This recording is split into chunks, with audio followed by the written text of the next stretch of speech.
Hello and welcome to another edition of Mailbag.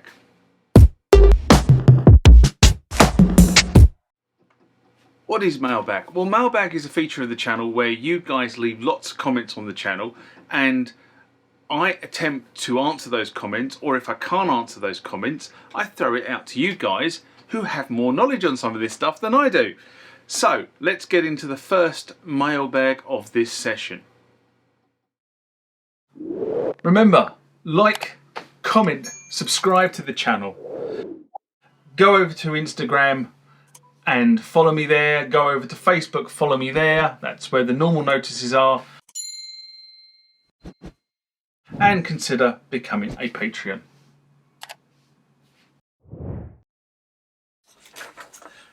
Next comment or question comes from Jack and Jill Marley. And this was in response to what do the internals of the Roland R5 look like, a video I did in December 2020. I remember doing that because it was cold out here when I shot it. And they write, because I'm not sure whether this is Jack or Jill writing for me, I suspect it's probably Jack, but I could be very, very wrong. I nearly bought a Roland R5, or I was going to until I found the only one in the UK was for collection only. Which was I was a bit bummed out about. In the end, I decided to buy a Roland R8 that was not only in pristine condition, but also came with a hard case, which is an ideal way to store it when it's not actually in use. And I agree with you completely on that. And the R8 was the better of the two machines, so you probably didn't make a bad deal on that. I mean, the only reason I've got an R5 is because it came as a job lot with something else. And although historically I use the R8 sample pack, these drum machines are way more complex and you need the original hardware to actually edit the sounds. But it's still cool that it's still possible to create great music using a single VST instrument. I also have the Alsys SR16. Now, I've never used an Alsys SR16. I've seen them, I know people who've had them, but I've never actually used one. I understand they're quite a good machine. Oh, yeah.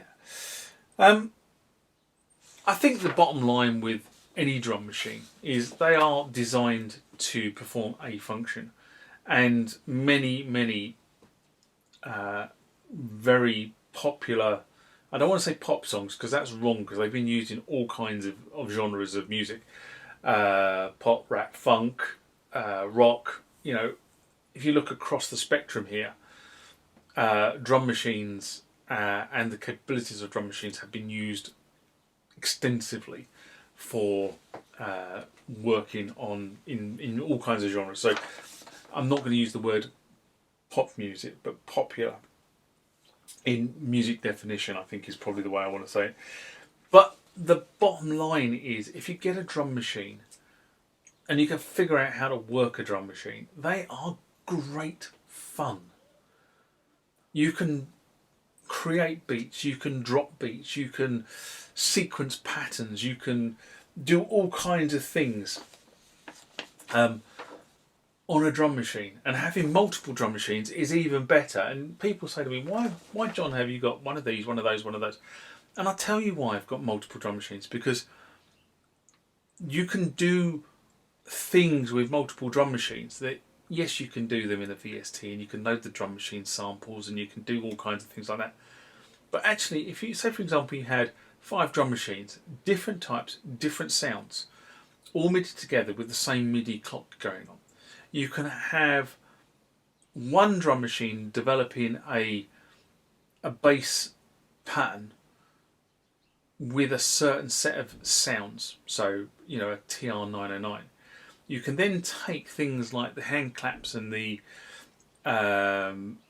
maybe the hi-hat from an 808. Then you can take, you know, the cowbell from another one, and you can take the toms from another one, and you can build a track up with different drum kits.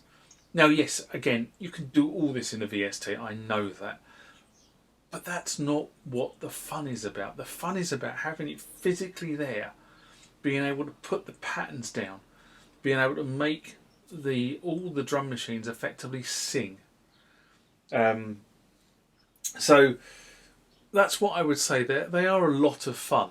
You know, when you've got time to play with drum machines and sequencers and samplers, you know, these instruments are great fun, and then the music you can produce out of them can be very enlightening and actually can be groundbreaking if you know so well inclined. Now I acquired my R5 and I actually acquired my R8 as in a job lot, and I would always say my R5 has been in the wars, and I've been planning to do something special with the R5, but I haven't had the money until probably now. My cash flow, as many of you know that watch the channel, my cash flow has been dire for a number of years because of fallout from a divorce, a very nasty divorce. But my cash flow is starting to improve, so I'm now thinking about some of these things where I need to put £100 or so into it to make it to be able to do what I want to do. They're probably going to become reality now in the next 6 to 12 months. So look forward for that. The R8 was working fine. The problem with the R8, it was filthy when I acquired it. Both these machines were filthy when I acquired them.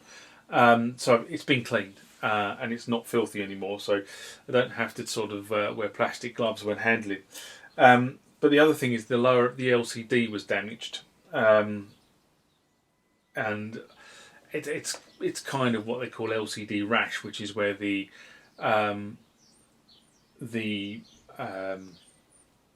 reservoir has ruptured underneath, and it basically presents a lot of blackness on the screen, and it was presenting funny characters. So I've actually been on the lookout for an LCD. I've acquired an LCD, so I'm going to do that repair in the next 6 to 12 months, so that my R8 and my R5 are both in tip-top condition. And as you rightly say, hard cases are important. My R8 actually came in a hard case. It's not the right hard case. I'm looking to see if I can get a foam insert for it, so I can actually, so rather than it just sitting in a case and knocking around, it's actually held in place by the foam insert. Failing that, I'll look at alternative case ideas for it. But thank you for the question. I always love these sort of questions, so great question. Thank you.